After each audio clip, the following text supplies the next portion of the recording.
Hello everyone, and welcome once again to Solid Gold Stakeholders. I'm Lynn Joffe, author and storyteller, and it is my delight to be chatting to Ntombi the Voice, award-winning broadcaster, keynote speaker, voice artist, and author of the children's book, I Am Lovely and Dark. Welcome, Ntombi. Thank you, Lynn. It's absolutely stunning to meet you in person. Thank you. I mean, we spoke for like a good hour on the phone. We could have done the whole podcast on the phone. Right. So it feels like I know you and I'm home. Yeah. But I've always thought that home, in a creative sense, are the people that you meet that kind of link on that level. That's true. That's true. Your community, your tribe. You're my tribe. You are my girl now. Tribe. So you have written a story, a children's story called I Am Lovely and Dark. Mm-hmm. What inspired you? There must have been some kind of backstory to your writing this. So tell us, how did it begin? So, Lynn, on my radio show, on Radio 2000, when someone calls... Punt. When someone calls and says, Ntombi, how are you? My response to that, instead of, I'm fine, thanks, and how are you? My response would be, I am lovely and dark, right? Oh. Or I am dark and lovely. And it became somewhat of a signature line for me. And people then started calling me, hey, dark and lovely, how are you? Dark and lovely. And so when I decided to write a book about my journey as a dark-skinned girl navigating the world, I thought, that is the perfect title now. Okay. So, as a pale native who's sort of, the prejudice goes to the absolute opposite end of the scale. Yeah. You're an African woman. You're a Zulu girl. Yes, I am. How much darker are you than dark?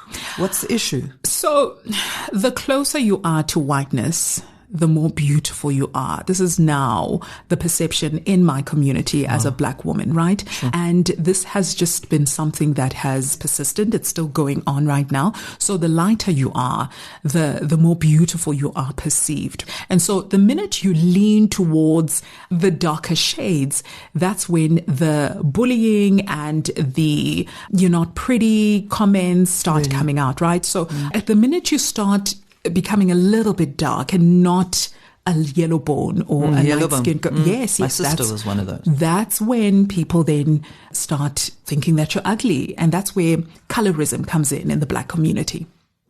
It's very interesting because coming from someone like my pale native roots, I think that the darker, the lovelier. But then I'm so pale. I told you that my sister comes from the Sephardic strain of my Jewish background and has tanned darker than you by her own desire. Yeah. But I wonder if that prejudiced her during her life. Has it prejudiced you? Yes. Yes. Has it hurt you? 100%. A lot of my broken self-esteem and confidence comes from that, Lynn. I don't want to lie.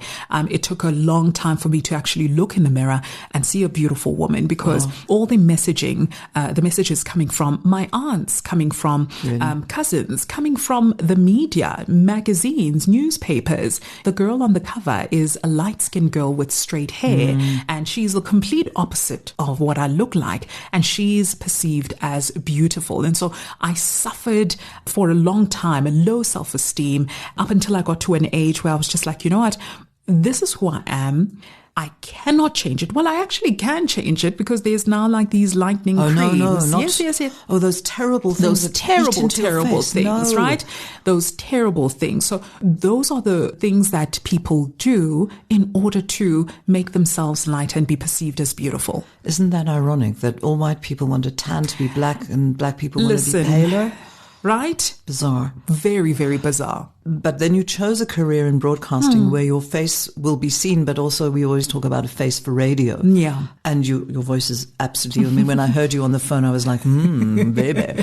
So your voice is, in a sense, universal and beautiful and dulcet and gorgeous. Thank you. You're welcome. Did that change your self-image to have heard yourself, to have raised yourself to almost, a national personality? Yes, it did. However, me being exposed on such a big platform like Radio 2000, a national radio station. Punt. It's okay. It's all good. Bullying was quite bad on social media. So there would always be that comparison. Oh my gosh, you look like this with a voice so lovely. Really? Oh my goodness, I thought you were lighter. Oh my goodness, I thought you were taller. Oh my goodness, I thought you were prettier. And people would actually say that or type that on the comment section. So in actual fact, it amplified the bullying. But I just got to a point where I was like, it doesn't matter what you say and what you think. I am who I am, and I am beautiful, and screw you. So it's a kind of ugly duckling story, right? Very true. Okay, so tell us about how you approached this from your own personal life into a children's story. What drove you to actually compose this story? Yeah, I was very intentional with the writing of the book. I wanted it to be a children's book because I know when I was young, growing up, I would have loved to have this kind of book, right? A place that I can go, pages I can get lost in, someone that looks like me with the same skin complexion as me. And that was the reason why I decided it was an important book to write, and it should be a children's book as opposed to an autobiography. I mean, I can write about eventually. You're very young. Eventually, I'll definitely write one. But I thought, let's get to the young mind. Let's shape and mold and build the confidence and start them young, so that when they eventually grow up, they know that they are lovely and dark. So you wrote a story for children who see themselves, or a child who sees herself differently, for whom the community sees her differently. Yes. So is that basically bullying? Is that the message? Not bullying, but anti-bullying. Yeah. Anyone who looks different. So the ugly duckling was an actual animal. Yeah. There's body dysphoria. There's anorexic girls who think they're huge. There's dark girls who want to be lighter, light girls who want to be darker. So is it in a sense a universal message? Well, my book essentially touches on themes of anti-bullying, and it definitely is a far broader message outside of colorism, right? So if you feel like you are different or you are the other, this book is definitely something that you can read, or even your child as well, right? Because we are more than just how we look. We are more than what people perceive or what they see. There's so much inside of us that we have gifts and we have talents. We've got beautiful minds. People don't necessarily see that, but I want children who feel like they are othered to know that there's far more to you than what you see in front of a mirror. So what is your metaphor in the book for how your character overcomes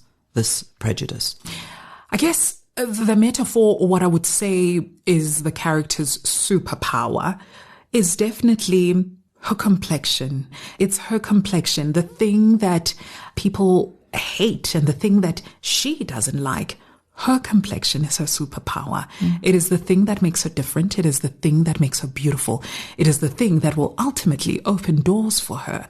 And so, yeah, her complexion. Did writing the book help to heal your own Yes, Lynn. damage? Yes, it was The act of creativity. My goodness. I had to literally face my inner child and have a conversation with her. Excellent. And hug her and tell her that we're okay. We're okay. I mean, I'm 42 now. She still lives in me. And some of her fears are still inside of me.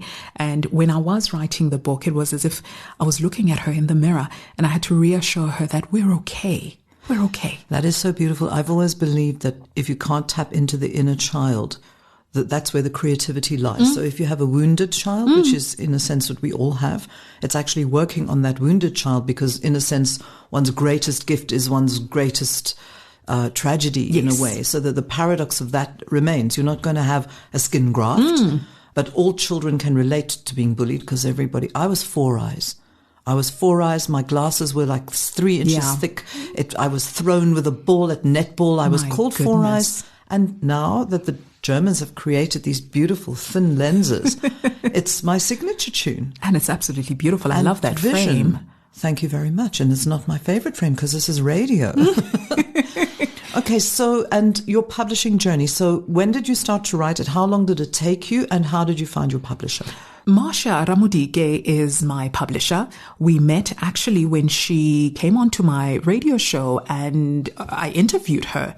And she was telling me about how she helps people who have dreams of ultimately writing books. And she's worked with the Mandela family and big She's prominent. something. Yeah, she's special. She's special. So I then had a conversation with her, and I told her that, I actually want to write a children's book. This is the idea. And she's like, let's do it. So she literally held my hand throughout the entire journey, because this is a space that is new for me. I'm a radio broadcaster through and through. I know radio like the back of my hand. But now when it comes to writing books and publishing, it's a new territory for me. Right. So Marsha was very helpful in, assisting me with conceptualizing the book, putting the words and writing a cohesive story, and also introducing me to an illustrator, which is such an important element to a children's book. So I understand from the illustrator's point of view that it took a while for the illustrator to kind of get the concept. Definitely. Because in a way, was she a black person? Yeah. So it's almost like the prejudice isn't kind of acknowledged, and it can show in illustration and stuff. But I see she is very dark and lovely. So eventually you did reach what you wanted, your vision. 100%. So the initial draft, the character was Yellowbone. Was a yellow bone. And I kept on saying, make her darker, make her darker, make her darker, until we got to this beautiful shade of brown. Even the hair, we had to work on the hair, because I wanted her to look like a girl from Soweto, from Alex, from Khayelitsha, and she must be a reflection of those beautiful thick curls, those coils, and a beautiful, beautiful dark skin complexion. So that children can see themselves reflected in the story. 100%. And the theme also is, if you look at the cover, right, it's our character. Her name is Kaise, and she's looking at herself in a bathroom mirror, and it's a heart-shaped mirror. And I wanted that theme of reflection to be illustrated as well, and that's why we settled on this. Okay. And I believe that you have little extra special gifts for people who buy the book. Yes. In front of us we have a beautiful mirror, a little pink mirror, almost like Randy Rainbow in his glasses, and affirmation cards. Tell me about those. Once you're done reading the book, either to your children or your daughter or your son reads the book, what then? I wanted more from the book. I wanted an extra thing to come with the book. And I thought, affirmation cards. It ties in so well with the theme of the book. Can we open these? Yes, you may. And even with the sound effects of the opening. Here comes the opening. ASMR. The engineer's having a fit. I am dark and lovely, affirmation. So affirmations, I've been a yoga teacher for a million years, and you look in the mirror and you tell yourself beautiful things, but it doesn't necessarily enter unless you, in a sense, have a story beneath it that you're trying to overcome. Yeah. So do the affirmation cards come out of the story? Yes, they do. The book itself is an affirmation. Right. The title, I am lovely and dark. This is something that you can either say to your daughter, you can say to yourself, I am lovely and dark, when you look at yourself in the mirror. And then there are additional affirmations, or these affirmation cards, that also just speak about where you come from. Your heritage is what makes you beautiful as well. Your language is what makes you unique and incredible. And it connects you to a community, a tribe, a people. So that was also quite important, that the affirmation cards are an extra addition to the book. I am free to be myself, and I fully embrace my individuality. There you go. Even in silence, I matter. Even when unseen, I shine. I am never rejected. Yeah. We can go on. They're beautiful. Now, did you make these all up? Were they kind of inspired by the book itself? Definitely. So these are the words I couldn't add to the book. And right. So it's just an extension of the things that I wanted to say. And I put together affirmation cards. And how has the response been? Sure. I believe it was published in 2024. Yes. What was your rationale for not, say, pitching a distributor or taking them through exclusive books, or why the website? Lynn, I didn't want to wait. I didn't want...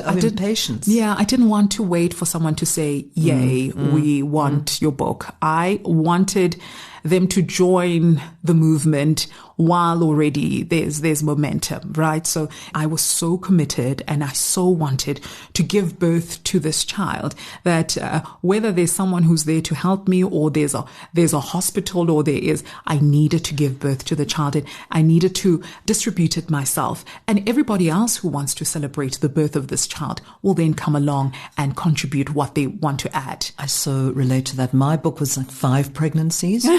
And eventually it has to be born. It has to come out of my body. So it is, in a sense, a child. Definitely. So in a way, this is a book about your inner child, almost the journey of overcoming the prejudice that was put against you to rise and shine. That's it. You summed it up quite well, Lynn. Well, this all came off the top of my head because I relate to this so strongly. And that's something else I wanted to ask you. So obviously it's to little black kids in townships, but little white kids in suburbs also have prejudice committed against them. Have you found an audience beyond the township space? Yes.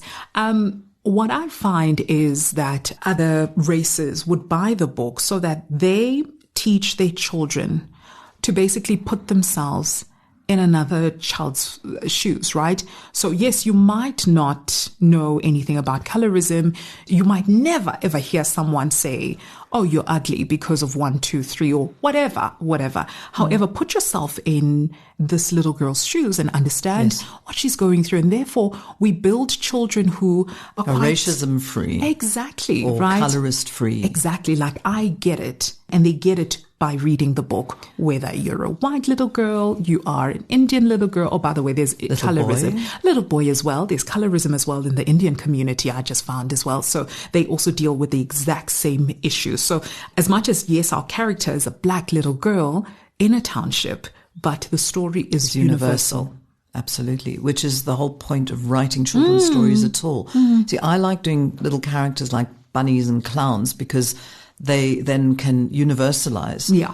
But maybe you're inspiring me to write a story about a very nearsighted rabbit, for example. There we go. Because I identify with being different. I also came from a different country. Yeah. I operate in different cultural environments. And if there's a chip on my shoulder at my ripe age, best I dust it off. Yes. So reading this allows me, and in fact, no spoiler alert to the story, but we hear about her bullying, the school is bullying, even the teachers at the school.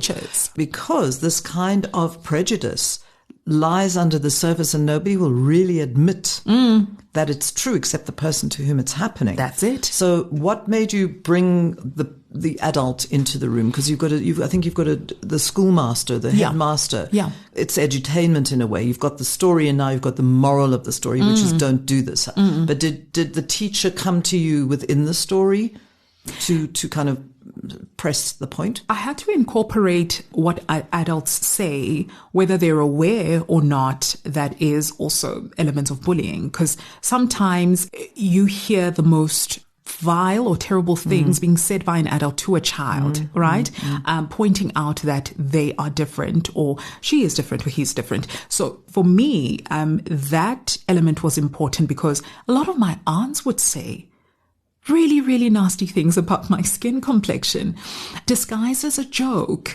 My dad, in actual fact, is the champion of the story because he would constantly sing my praises and tell me how beautiful I am and just, oh my goodness, like I would get dressed and put on my school uniform and I would get into the car and he would before he starts the car, he would just say, my goodness, you look so pretty today. But then I thought, you're my dad. You're supposed to say that. Aww. But he really poured into me. And some of the words that are part of the affirmations or the affirmation cards are the things that my dad used to say to me.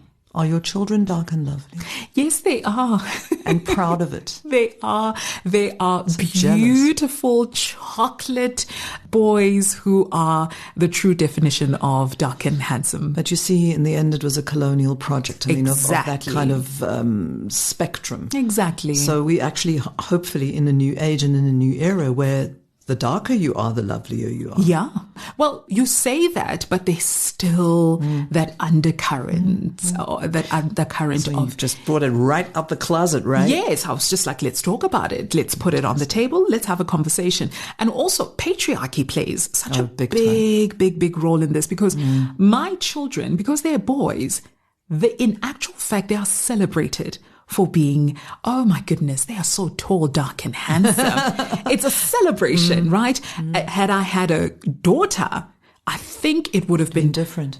Completely different. I have a younger brother who is same skin complexion as me. And when we would walk to either family gatherings, and everybody would be like, oh, he's so handsome. And they would look at me and be like, she'll grow into her looks. looks. No, it's patriarchy. It's all of the archies. It's all of the isms. All of the archies and the isms, yes. So, Ntombi, where can people get your book if they want it? Yes, they can go to my website, www.ntombithevoice.com. That's where it is. And it's a bundle. So you can get the actual book, you can get the affirmation cards, as well as the mirror and the audiobook. Because I think the audiobook is also quite important. Instead of, you can sit and read the book with your children, but you can also just play it. Okay. And Auntie Ntombi reads the book for the kiddies. And of course, now we have the honor and privilege of actually uploading your story onto Solid Gold Storytime, which then gets amplified on a number of different platforms, Spotify, YouTube. Love that. Iona FM, Apple. It's going to be everywhere. And all people have to do is click on the link and listen. Yay! And that beautiful voice, Ntombi the voice, will be there for everyone to hear. Thank you. So, Ntombi the voice, thank you so much for this engagement. I know we're going to know each other forever now as the two little freaky girls who never thought they were pretty and are now beautiful and aging. And the inner child, it's actually about healing the inner child, and 100%. I love that. 100%. So thank you for coming on to Solid Gold Stakeholders, and I look forward to knowing you more and more as the years go by. It's the beginning of a beautiful journey, Lynn. Thank you. Thank you so much. You've been listening to another episode of Solid Gold Stakeholders, brought to you and produced by Solid Gold Podcasts.